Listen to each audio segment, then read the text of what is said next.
Yo, what's going on, everybody? It is Wednesday, December 13th, so I'll get right into it today.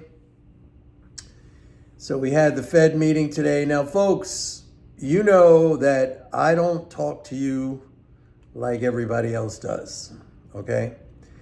I try to bring some sanity, some clarity, some rationale into the conversation. I try to keep things on an even keel. I try to keep things unemotional. So having said that, I'm not going to go on here and, gush about, oh, the Fed did this, the Fed did that. I've said many times in the past, I don't even pay attention to these meetings. For me, they're kind of irrelevant. And I'll explain again why I view it like that. And I also know that every single meeting will trigger a very emotional reaction on the part of most people because most people subscribe to, the monetarist idea, and they don't even really understand it. They don't understand monetary policy fully. They see it as a single variable thing. And, I've explained that a million times in the past. First off, I don't get involved in emotional market reactions, just period. I don't care if it comes from the Fed. I don't care if it comes from something external. I don't care if it comes from a news headline or something like to that effect. I just do not play into that game. Okay, I try to keep my approach very unemotional. I try to keep it rational. I try to keep it with the highest level of understanding. And when I say understanding, I mean economic understanding, market understanding that has come through my 40 plus years as a trader, and mental game.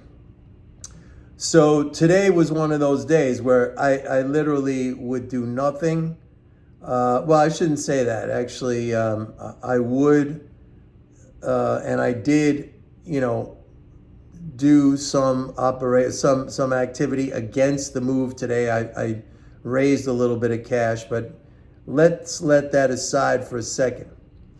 Let's talk about what happened today. That basically there was no rate adjustment, which was expected, but then in the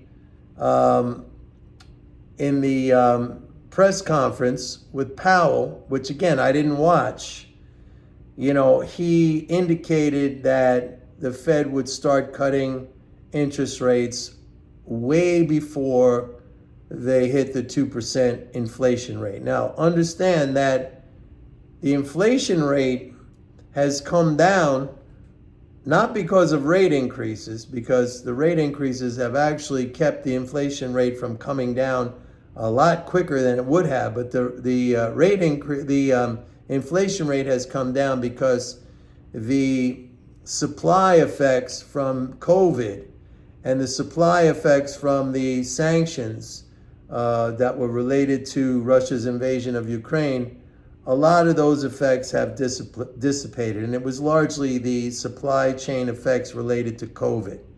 Okay, so that has been the reason for inflation coming down. It has not been, believe me, if the Fed had not raised interest rates, we would be here or below in terms of inflation than where we are right now. I mean, the Fed has contributed to inflation, or I should say contributed to the slow decline in inflation by raising interest rates. Number one. Number two, we have to understand, or you have to understand, again, what is monetary policy and what are rate adjustments. Rate adjustments are three things. Number one, they are price adjustments, just like what I just described, that when the interest rate is changed, it affects the general level of prices. The price of all goods and services reflect the cost of credit. All right, so when the Fed raises rates, it raises the general price level. When the Fed or any other central bank for that matter lowers interest rates, it lowers the general price level. That's number one.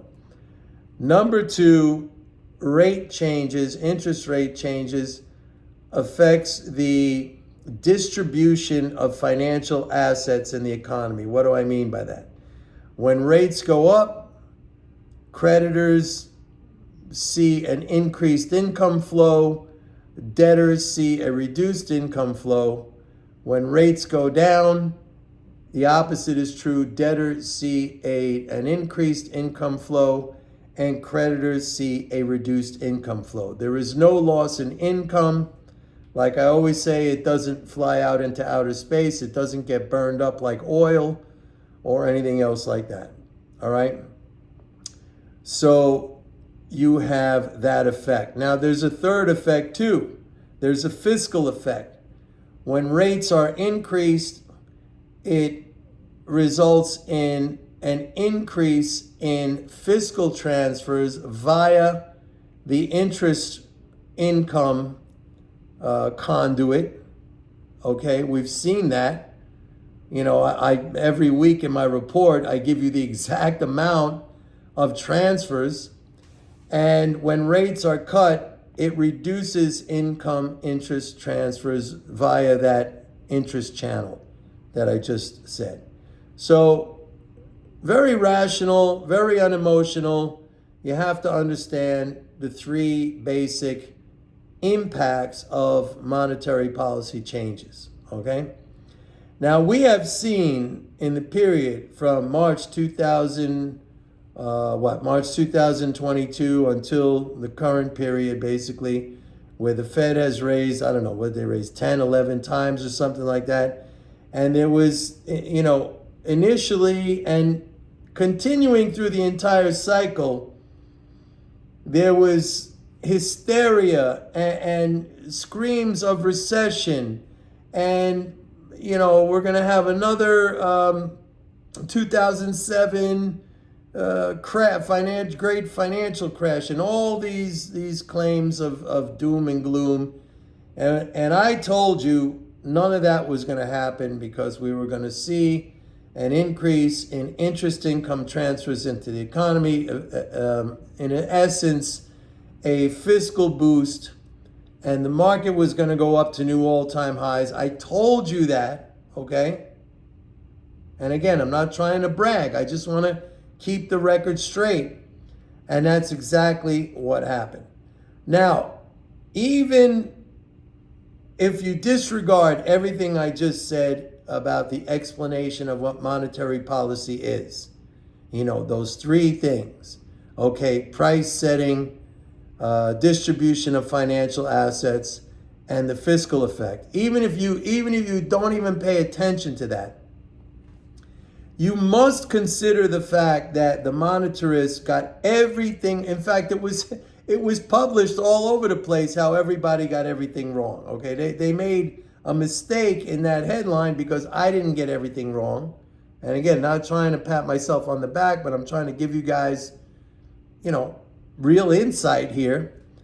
So if you accept the fact, which it's been documented by the media, and it was a media in favor of the monetarists that eventually said, you know, these guys got everything wrong, then you must accept or you must believe that the correct outcome is going to be the opposite now, that they're going to get everything wrong the other way around. Now, I'm not saying it's going to happen tomorrow, but I'm saying that, you know, the dynamic could happen sooner than you think. So let's go through it.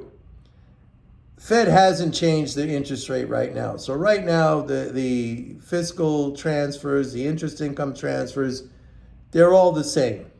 But the market has already priced in 5 rate cuts next year through July. Okay? That's not even the full year. 5 rate cuts next year. That's 125 basis points, whereas the Fed now is predicting like a 75 basis point reduction in 2024. All right? A 75 basis point reduction in 2024 is like $25 billion of interest income reduced. Now, in a situation where you got a 1.7 trillion deficit, you might say 25 billion is no big deal. And I would be inclined to agree with you. However, that's on top of 72 billion of student debt service. It's on top of the fact that the cost of living adjustment in Social Security is going to be less, far less in 2024 than what it was in 2023. So in other words, Social Security increases are going to be coming at a slower pace. It's not going to be as much. Okay, and Social Security was a big, big element in the fiscal support that we had in 2023, this year, okay?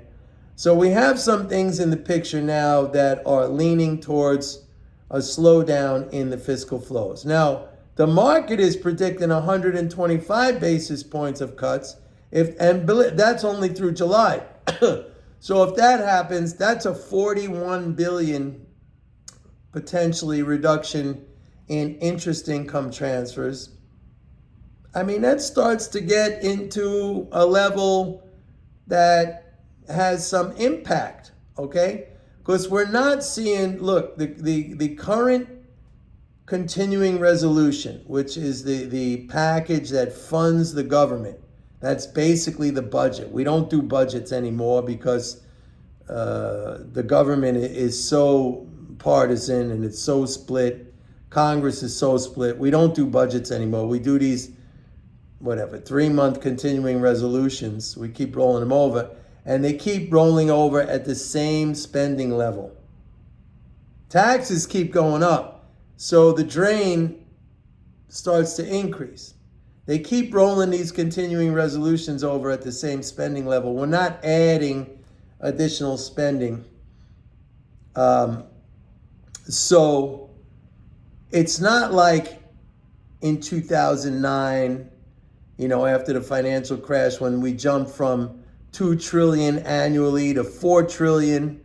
And it's not like COVID, when we jumped from 4 trillion to 7 trillion. I'm talking about leading spending flows. Now we're right here. We're stuck at 7 trillion. Not stuck, but it's not a bad number. It's a good number. But every decrease from here is much more impactful than in previous times, because in previous times, if you had a decrease in one area of spending, or let's say a slowdown in one area of spending, you were having gargantuan increases in the overall spending. Okay, you went from 2 trillion to 4 trillion. That was a doubling in 2009. Okay, in 2020, you went from 4 trillion to freaking 7 trillion. Sorry, phone slip. And so enormous. Now it's flat. So the economy is used to this amount of fiscal support. And once you start cutting from this level, and again, interest rate cuts are spending cuts. Okay? So I saw one headline today saying Wall Street got what it wished for from the Fed. There's an old saying, right? Be careful what you wish for. And this might be one of those times. Now, I'm not calling, I've been telling you guys that we're coming into a tax strain. We're going to see a pullback. You can buy that pullback. And today we saw a new all-time record closing high in the Dow Jones.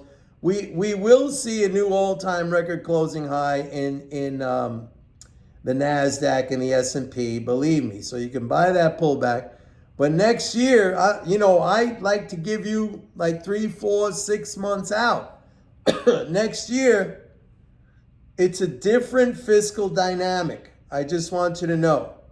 And we will come back to this video. We will revisit this video. I promise you. Because nobody is talking to you like this today.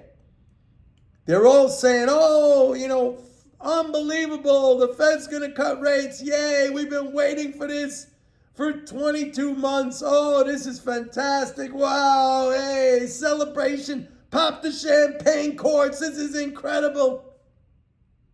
It goes back to the first thing I said. I never get involved in emotion. I've been through a lot of wars, personally, me and the market. And I've learned, never get involved in emotion. And today was one of those days.